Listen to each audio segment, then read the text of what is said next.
As well as changes around the first team this summer, there's also a new chapter beginning for the club's under-18 setup. Chris Makin has taken over the role following the work previously carried out by Martin, Mike and Jai, and today we'll be hearing more about Chris, his football background and his plans for developing the next generation of players at the club.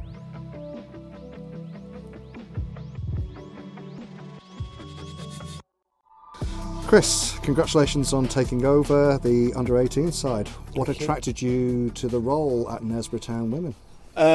Well, I lived in the area up until 2025, start of, and I've been invested in grassroots football in this area for the last 10 years. I mean, I coached at a local club with a core of the players that are now at the 18s, and there's 5 of them here that I've coached since they were 9. And again, I think, like I've sort of iterated, I was looking at finishing after a 16-year journey in grassroots football. Starting with my son back in sort of 2010 when he was 6 and he's 22 now. It had to be something that caught my eye, something that I wanted to be able to build and have more or less carte blanche to be able to do what I want to do and look at my vision and the vision for the girls as well. And I think I've always admired Knaresborough Town from afar, from the sort of the men's perspective as well. I mean, you look around, look at the facilities. What's not to like? It's a fantastic part of the world, and there's a lot of talent here as well. And I came to watch the girls a couple of weeks back in the cup final when they lost here on penalties, and that kind of made my mind up as well. So yeah, I think it had to be the right role, it had to be the right environment, and I think the clear pathway between the vision that the club's got from the 18 stepping up into the first team had to be a progression that I could actually work towards as well, and the players to have that culture, to be able to have it from top to bottom. So that was kind of the driving factor as well. So. And we've already seen progression in the teams with the likes of Jenny Crossley. Yeah, absolutely. You've already touched on it a little bit, but can you tell us a little bit more about your footballing history and your coaching history? Yeah, absolutely. Football has always been a passion, a huge passion. Starting from a small age, like most people, I was never that good. I was a goalkeeper, quite average at best. But the one thing I kind of found a passion for was I got involved when my son started kicking the ball at 6. Got involved as a dad, as you do, just helping out. And it was found something I had a passion for that I actually were quite good for. I mean, I were a goalkeeper, so you've got to be slightly crazy to play between sticks, which I think I've sort of taken into my coaching as well. So I coached Daniel, who's now 22. He's playing for Edinburgh Uni men's first team at a very good standard, and to be able to see that impact that you could have has always been my driving factor. And again, some professional development as well at the same time.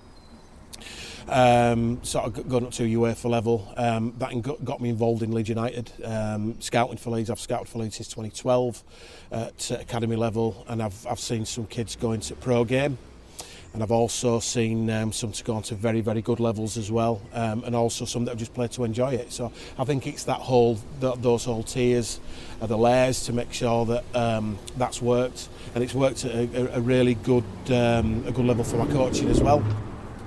So again, my journey's been that 16 years being involved in different levels. I've chaired the Harrogate and Craven Girls League as well, so to get involved in local junior football in this district as well, and at the sort of West Riding Girls as well, from an administrative point of view, I've looked at as well. So that's kind of, there's been quite a holistic mix of what I've done. Mm-hmm. But if somebody said to me, what's your passion, it would definitely be coaching, 100%. Working with young players is very different to senior football at times. What do you enjoy most about coaching younger players? That's a really, really good question.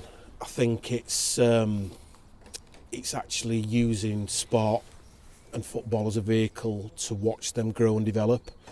It's not just about what they do with kicking a ball.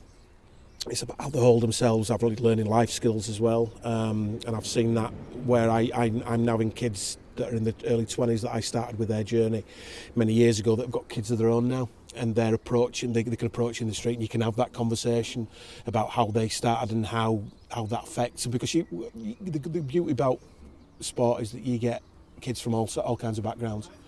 and you can work with them on a level to be able to say it's almost like this pitch personality we have, and I sort of picked that up at Leeds over the years as well, where again you can get kids from all walks of life, you can get with all sort of pressures that come with it. And I look at my own son, he's made friends that he'd have never made through junior football and through grass, from being 6 all the way through to 16 when I coached him, and he's got friends for life as well. And it's how they can develop, how they can be part of something, and they can obviously take that onto that journey throughout life. So it's been it's almost a privilege to be allowed to be able to do that. The previous management team, Martin, Mike and Jai, have obviously been very successful in putting the under-18s together and in the leagues and the cups, and obviously you mentioned that you've been to the final. How important is it for you to continue the pathway for young players from what they've set up to what you envisage? Imperative, absolutely imperative. I think with the best will in the world, you get to this age and it has to be, and I use that word culture quite a lot, it has to be a winning culture.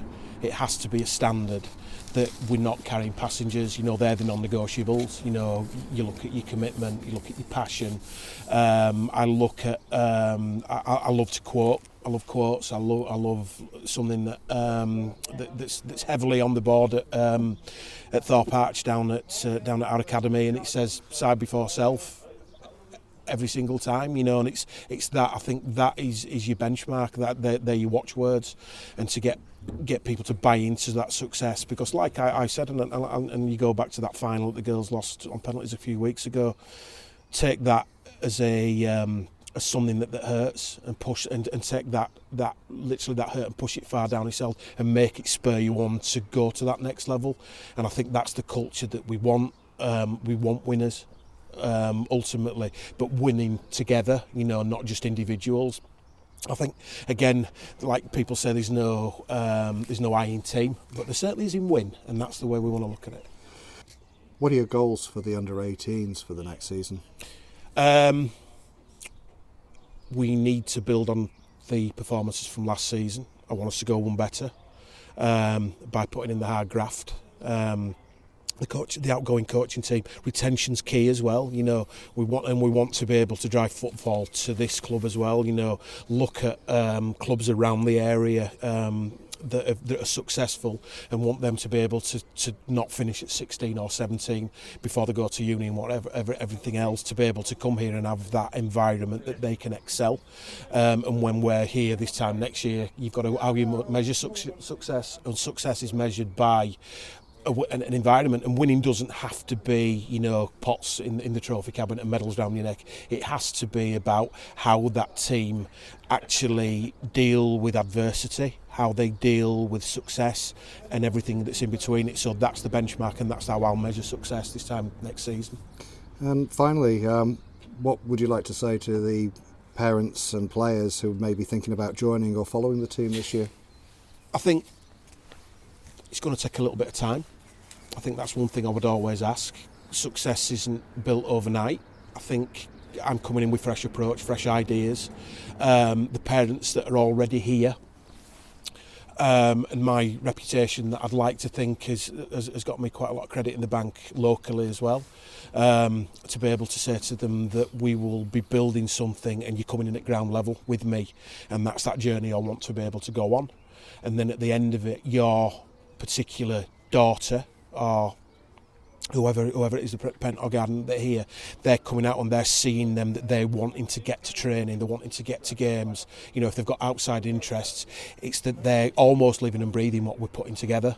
And when they go home on a night, they're wanting to know what's going to be the next game. They're going to be looking at the results from other teams around them. They're going to be buying into exactly what that culture is, and to be able to say that they'll see what the first team are doing, and to see that they've got a step forward, that they can be able to do that, and we can attract talent from across this region. And I think we've got a really good footprint to be able to do that. So that's seen what I've done before, and results will speak for themselves. And like I say, I'll go back to that word culture. Excellent. Well, I think that's a great way to finish the interview. Cool. Thank you. Good luck for the season coming. Thank you. Chris Makin there, the new under-18s manager at Knaresborough Town Women.